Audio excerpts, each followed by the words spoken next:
ଆପଣ ବିସର୍ଗଟାକୁ ଏଡେ ବଢିଆ ବୁଝେଇଲେ ମୁଁ ସେଇଟାରେ ଡାଉଟ୍ ବି ମୋର ଥିଲା। ବିସର୍ଗଟା ଭାରି ସୁନ୍ଦର ଭାବରେ ଆପଣ ବୁଝେଇଲେ ମୁଁ ତାକୁ ଖୋଜୁଥିଲି ଏଇ ଦିଟାକୁ ଅନ୍ୟ କେତେ ଜଣ ଆମର ଏଇ ପଞ୍ଚସଖାଙ୍କର ବର୍ଣ୍ଣନା ସେ କରିଛନ୍ତି କିନ୍ତୁ ଆପଣ ଯେମିତି ବୁଝେଇଲେ ସେ ବୁଝେଇବା ଜମା ଆଜି ପର୍ଯ୍ୟନ୍ତ ମୁଁ ଶୁଣି ନଥିଲି। ମୁଁ ଡାଉଟ୍ରେ ଥିଲି ବି ମୁଁ ତାକୁ ଡାଉଟ୍ରେ ଥିଲି। ସେ ଯୋଉ ଆଉ ଗୋଟେ ଆପଣଙ୍କର ନାହିଁ ସେଟା ଯୋଉ ପରରଜ ଶଶବଧ ସେ ପରରଜ ଶଶବଧ ଉପରେ ସେ ଯୋଉ କେଶବ ଠାକୁର ନୁହନ୍ତି ମାହାଙ୍ଗା ତାଙ୍କର ଧାରା ସବୁ ସେ ଗୋଟେ ପିଲା ମୋ ପାଖକୁ ଆସେ ସେ ମତେ ଥରେ ପଚାରିଦେଲା ମୁଁ କହିଲି ଇଏ କୋଉଠାକୁ ଜାଣିଲା ଇଏ କଣ କହିଲାଣି ମତେ ମୋ ସେଠୁ ତ ପଚାରିଲି ତୁ କୋଉଠାକୁ ଜାଣିଲୁ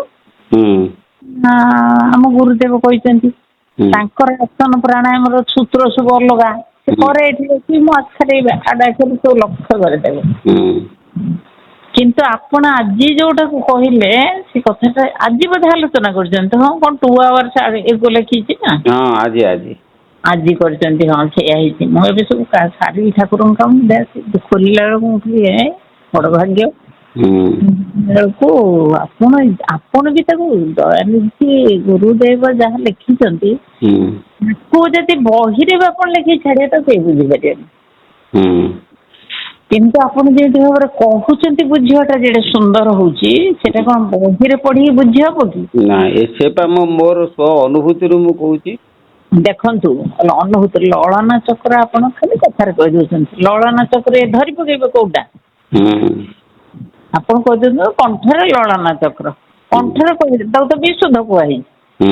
ନାଇଁ ମୁଁ କହିଛି ଛୋଟ ଜୀବ ଉପରେ ସେଇଟା ମୁଁ ସେଇଟା ଆପଣ କହିଲେ ମୁଁ ସେଇଟାକୁ ଯେତେବେଳେ ଶୁଣିଲି ଏଇସବୁ ଜିନିଷ କଣ ଯେତେ ଜାଣିଲେ ବି ଅଭିଜ୍ଞଙ୍କ ସହିତ ଏଇସବୁର ଆଲୋଚନା କେତେ ଆନନ୍ଦ ଦିଏ ମୁଁ ଭାଷାରେ କହିପାରିବିନି।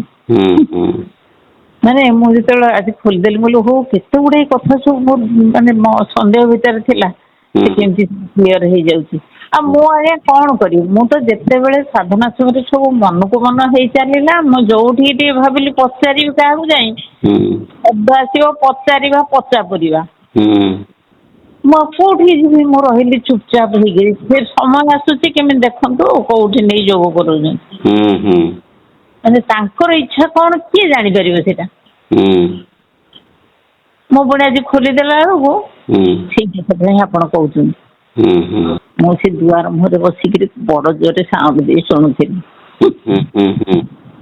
ଶୁଣୁଥିଲି ସିଏ ବି କଣ ତାର ଫସଲ ଫାଟି ଯାଇଛି ଆଉ ଆଶ୍ରମ ଯାଉନି ତାଙ୍କ ସାଙ୍ଗରେ ସମ୍ପର୍କ ନାହିଁ। ଆଚ୍ଛା ଏଇ ଯୋଉମାନଙ୍କର ଫସଲ ଫାଟୁଛି ତାଙ୍କୁ ମୋ ନମ୍ବର ଟା ମାରି ଦବୁ ଆଉ ମୋର କହିବା କାହା କଥା ଆରେ ମୁଁ ବହୁତ ଜଣ ମୋଠୁ ନମ୍ବର ନେଲେଣି ବହୁତ ଜଣ ନମ୍ବର ନେଇକି ଦେଖୁଛନ୍ତି ତାପରେ ଯୋଉମାନେ ମୋ ସହିତ ପରିଚିତ କରୁ ସେମାନେ ନମ୍ବର ମୁଁ ସମସ୍ତଙ୍କୁ ଦେଇଦେଇଛି ନମ୍ବର ଦେଇଦେଇଛି କାହା ପାଖକୁ ପଠେଇ ଦଉଛି ଏ ସବୁ ସେ ଦେଖୁଛନ୍ତି ଯୋଉମାନେ ଜାଣିପାରୁନାହାନ୍ତି ତାଙ୍କୁ ପଠେଇ ଦଉଛି ସେ ଦେଖୁଛନ୍ତି ଏବଂ ଦେଖିଲା ପରେ ମତେ ପ୍ରଶ୍ନ କରୁଛନ୍ତି ମୁଁ ତାଙ୍କୁ କହୁଛି ମୁଁ କହୁଛି ମତେ ପ୍ରଶ୍ନ କରୁଛ କଣ ତ ଆଗରୁ ସବୁ ସେମାନେ ମୋ ପାଖରେ ଆସି ସମ୍ପର୍କିତ ହେଇଛନ୍ତି ତ ବୋଧେ 20 କି 21 ତାରିଖରେ ଗୋଟିଏ ଭିଡିଓ ଦେଖିବୁ ସେ ଭିଡିଓଟି ଦେଖିଲେ ତତେ ବହୁତ ଭଲ ଲାଗିବ କଣ ସେ ଭିଡିଓ କୌଣସି ଜ୍ଞାନ ଫାନ କଥା ନାହିଁ ସେ ଗୋଟିଏ ସ୍ତ୍ରୀ ଲୋକ ପଚାରିଛି ଯେ ମୋ ଗୁରୁ ତ ମରିଗଲେଣି ଆଉ ମୁଁ କୋଉଠୁ ଜାଣିବି ମତେ ଗୋଟେ କଥା ପଚାରିଲା ମୁଁ ଗୁରୁଙ୍କୁ ପଚାରେ ନା ମୋ ଗୁରୁ ମରିଗଲେଣି ମୁଁ ତାକୁ ଥଟାରେ କହିଛି ମାନେ ତୋ ଗୁରୁ ମରିଗଲେଣି ମୋ ଗୁରୁ ଅଛନ୍ତି ମରିଗଲେଣି ତ ଏଇଟା କୁହାଯାଏ ନା ନା ସିଏ କହିଲା ତାକୁ ମୁଁ ଏମିତି ସୁନ୍ଦର ଭାବରେ ବୁଝେଇଛି ମୁଁ କହିଲି ଏଇଟା ଜନଜଗତର ସମସ୍ତେ ଜାଣନ୍ତୁ ଯେ ବାବା କୋଉ ସଭା ହିସାବରେ ତାକୁ ବୁଝେଇଛନ୍ତି ସେଇ ବୁଝିବା ଟକିଂ ମୋଡ୍ ଟା ମତେ ଭଲ ଲାଗିଲା ମୁଁ କହିଲି ନା ଏଇଟା ସମସ୍ତେ ଜାଣିବା ଦରକାର ୟାଡୁ ସିଆଡୁ ଯାହା ମୁଣ୍ଡରେ ପଶି ଗୋଟେ ଚାଲୁ କିଛି ଦିନ ନିଶ୍ଚୟ ନିଶ୍ଚୟ। ଆଚ୍ଛା ସିଏ ଯୋଉ ମା ଟା ତା ସ୍ୱାମୀ 6 ମାସ ହେଲା ଚାଲି ଯାଇଛନ୍ତି ସେଇ ତ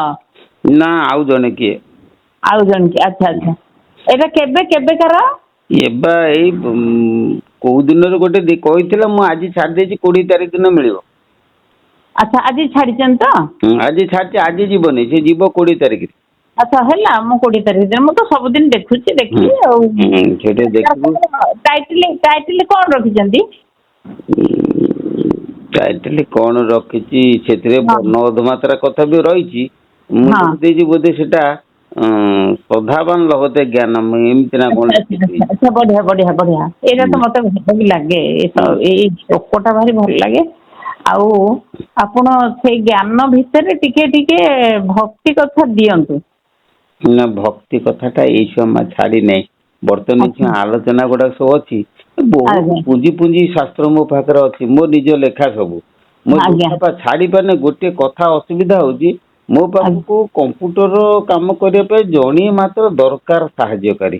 ହୋ ହୋ ଆଚ୍ଛା ଆଚ୍ଛା। ସେ କଥା ହଉଛି କଣ କି ମୁଁ ଏଇ ଗୋଟେ ଆଲୋଚନା ଗୁଡାକ ଭିଡିଓ ଅପଲୋଡ କଲାବେଳକୁ ଗୋଟେ ଭିଡିଓ କଲାବେଳକୁ ମତେ ଘଣ୍ଟେ 1.5 ଘଣ୍ଟା ଟାଇମ ଲାଗୁଛି। ଏକା ହେଇଯାଉଛନ୍ତି ହଁ ହଁ ଆଉ ଟାୟାର୍ଡ ହେଇଯାଉଛି ତାପରେ ମୋ ଲେଖା ଗୁଡାକ ପୁଣି ତାକୁ ଆର୍ଟିକିଲ ଗୁଡାକ ମୁଣ୍ଡରେ ପୁରେଇକି କେତେବେଳେ ସ୍ଥିର ମୁଣ୍ଡରେ ଲେଖିବି। ଲେଖି ହଁ। ସାରିଲା ପରେ ତାକୁ ପୁଣି ସୁଟିଂ କରିବି ଏଗୁଡାକ ସବୁ କରିବା ପାଇଁ ମତେ ଟାଇମ ମିଳୁନାହିଁ। ଆପଣଙ୍କ ପାଖରେ କିନ୍ତୁ ଆକ୍ଚୁଆଲି 4-5 ଜଣ କର୍ମୀ ନ ରହିଲେ ଏସବୁ କାମ କରିହବନି।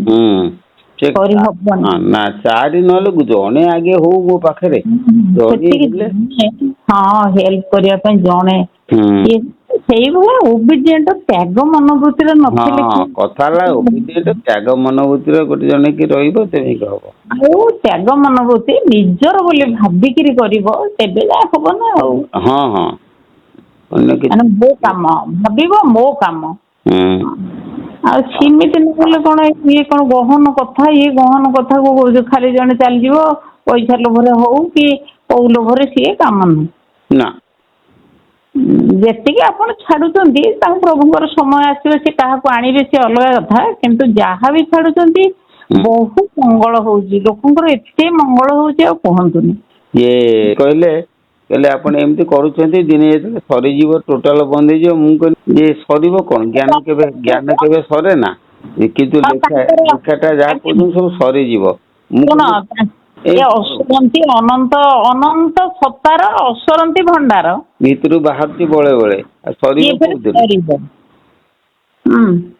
ମାନେ କୋଉଠୁ ଆସୁଛି ଆପଣ ତାକୁ ଭାବିକି କହୁଛନ୍ତି ସେ ହୁଁ କୁଆଡୁ ଆସୁଛି କେମିତି କହୁଛନ୍ତି କେମିତି ଲୋକ କାନରେ ପଡୁଛି କୁହନ୍ତୁନି କି କଥା। ଜଣେ ଲୋକ କହିଲା ବାବା ଆପଣ କଥା ଶୁଣି ମୋ ରୁମ ଟାଙ୍କୁରି ଉଠୁଛି। ମୁଁ ଯାହା ଯେତେବେଳେ ପଚାରିଲା ବେଳକୁ ଅନର୍ଗଳ ଆପଣଙ୍କ ଠାରୁ ବାହାରୁଛି ସବୁବେଳେ ଯୋଉ ପ୍ରଶ୍ନ ପଚାରିଲା ବେଳକୁ ମୁଁ କହିଲି ହୃଦୟ ମେ ଦୟାନିଧି। ହୁଁ।